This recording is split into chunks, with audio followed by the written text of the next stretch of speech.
Hi నమస్తే, welcome back to taste kitchen. నేను మీ అంజలి. ఈరోజు మనం చూడబోయే రెసిపీ క్యారెట్ పచ్చానా పప్పు ఫ్రై. ఎప్పుడు ఒకే విధంగా కాకుండా ఇలా ట్రై చేయండి, టేస్ట్ అనేది చాలా బాగుంటుంది. ఇది ఎలా తయారు చేసుకోవాలో చూసేద్దాం.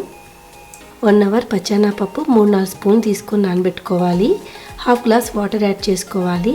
కొంచెం సాల్ట్ వేసుకొని కుక్కర్ మూత పెట్టుకొని 3-4 విజిల్స్ వేయించుకోవాలి. ఇక్కడ నేను 1/2 kg క్యారెట్స్ తీసుకున్నాను. ఇక్కడ చూపిస్తున్నట్టు పీల్ తీసుకోవాలి. క్యారెట్స్ అన్నిటికి ఇలా నీట్గా పీల్ తీసుకోవాలి.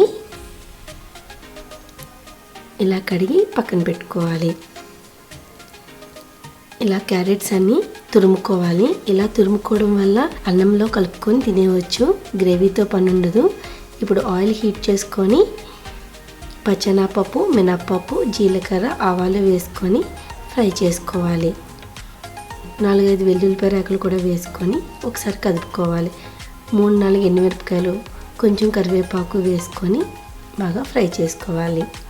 ఇప్పుడు మనం తురుముకున్న క్యారెట్ కూడా వేసుకోవాలి. ఇలా ఒకసారి బాగా కలుపుకొని అంతా లో ఫ్లేమ్లో 10 to 15 మినిట్స్ నిదానంగా మూత పెట్టి ఉడికించుకోవాలి. ఇప్పుడు కొంచెం పసుపు, టేస్ట్కి సరిపడినంత సాల్ట్ వేసుకొని ఒకసారి బాగా కలుపుకోవాలి.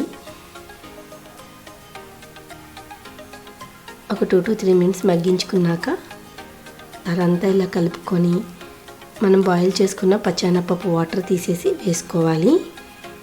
ఇలా వేసుకొని బాగా కలుపుకొని మూత పెట్టి 2 to 3 మినిట్స్ మగ్గించుకోవాలి. ఫైనల్గా 2 టేబుల్ స్పూన్ పచ్చి కొబ్బరి వేసుకుంటే ఎంతో టేస్టీ అయిన క్యారెట్ పచ్చెనగపప్పు ఫ్రై రెడీ.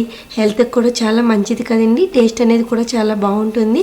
మీరు కూడా ట్రై చేసి మీకు ఎలా వచ్చిందో కామెంట్ సెక్షన్లో కామెంట్ చేయండి. లైక్ చేయండి, షేర్ చేయండి, సబ్స్క్రైబ్ చేసుకోండి. Thank you for watching.